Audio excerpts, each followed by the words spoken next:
Welcome back to the Hill Update. I'm your host, Dean Allison, Member of Parliament for Niagara West. Joining me on the show today is John Nader, who is the Member of Parliament for Perth Wellington. John was first elected in 2015, and prior to being elected, John did spend one term at West Perth Municipal Council from 2010 to 2014. He's worked in a variety of public service jobs, including the policy analyst with the Treasury Board of Canada Secretariat.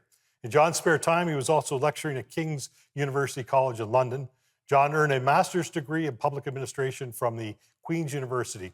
John lives in Mitchell with his wife, Justin, and their three beautiful children.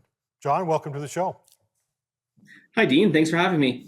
Boy, as I look at your life pre-politics, I can see why you've fit in so well in terms of your busy schedule. So what topics did you actually lecture on in London? So I taught political science and public administration. So great subjects for helping me out where we are now.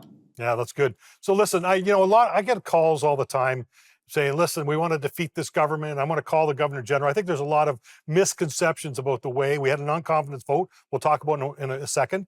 But there are not many ways that you can actually take a government out. Would you explain the three ways how to take or have a vote of non-confidence or cause a government to fall?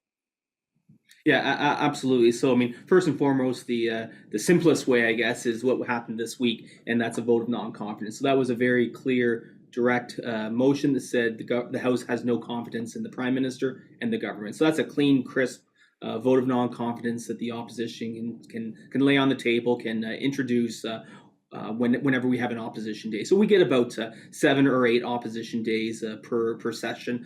So a few opportunities, but it's not something that we can do every single day. But we do get a handful of opportunities where we can introduce a crisp, clean vote of non-confidence.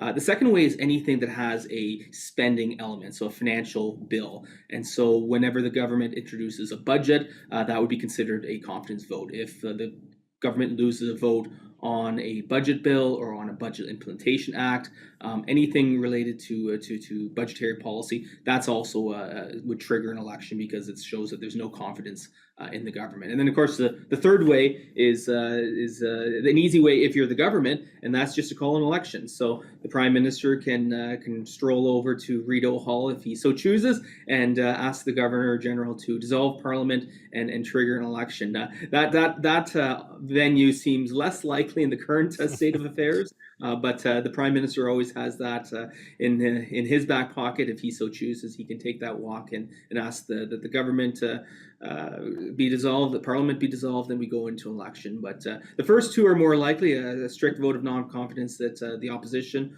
party, one of the opposition parties introduces, likely us, but the Bloc and NDP have that opportunity as well, or anything to do with budgetary policy, a financial bill in the House of Commons. Great. Let's do a short video as to why this non-confidence vote. This country made me a promise when I was born. It made the same promise to everyone in this room and across this country. I was born to a 16-year-old single mom who put me up for adoption, to 2 school teachers, and they taught me about this promise. The promise was that anyone from anywhere could do anything, that hard work would earn a powerful paycheck, they would buy you good food and a decent home in a safe neighborhood.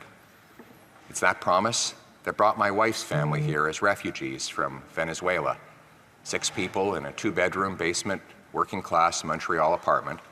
Her dad up at the crack of dawn to hop on the back of a pickup truck and go out into the middle of a farm field and pick fruit so that he could pay the rent. Today, her brothers are a soldier, a carpenter, her sister is a nurse. Her father has a business with his wife, and they have all succeeded. The promise was... We know we're having a non-confidence vote. That talks a bit about the why. We got about a minute left. Just talk to us, John, a bit about the why for this non-confidence vote.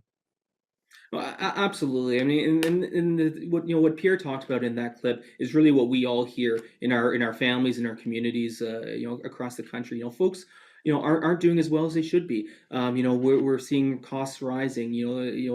one of the things that Pierre talks about time and time again is the promise of Canada. He talked about it in that clip. That's what we're lacking. That's what we're lost. So we need to have a carbon tax election so that we can return the promise of Canada, so the Canadians can achieve the great things that we can in Canada. But unfortunately, for the last 9 years, that hasn't happened because of 9 years of Justin Trudeau and the Liberal government.